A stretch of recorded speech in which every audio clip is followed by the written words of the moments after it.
Hi everyone. So every year a festival start అయినా మా ఇంట్లో ఫస్ట్ స్టార్ట్ అయ్యేది మా అమ్మతోనే. ఎందుకంటే పొద్దున్నే లేచి మంచిగా ఫ్రెష్ అప్ అయ్యి దేవుడికి కావాల్సిన నైవేద్యాలను ప్రిపేర్ చేసేది మా అమ్మని. అండ్ నేను లేచిన తర్వాత ఇంకా మిగతా కొన్ని పనులు అయితే చేస్తాను. నేనైతే గారెలు బూరెలు వేసాను అండ్ పులిహోర కూడా చేశాను.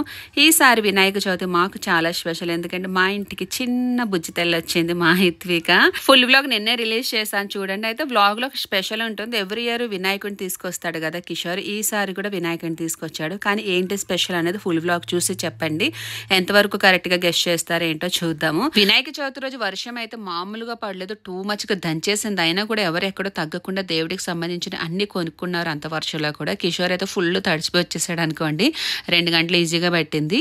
అండ్ మా పూజ అయితే అయిపోయింది. ఎవ్రీ ఇయర్ వినాయకుడిని తీసుకొస్తాడు కదా కిషోర్. ఈసారి ఒక స్పెషల్ ఉంది. అది కరెక్ట్ గెస్ట్ చేసి ఫుల్ వ్లాగ్ చూసి మీరు కామెంట్ చేయాలి ఫుల్ వ్లాగ్ లోని. ఇంకా పూజ అయితే అయిపోయింది. సింపుల్ గా చేసుకుంటాం ఎవ్రీ ఇయర్. అండ్ పూజ అయిపోయిన తర్వాత బాగా ఆకలేసేస్తుంది. ఆఫ్టర్ లాంగ్ టైం అన్నమాట.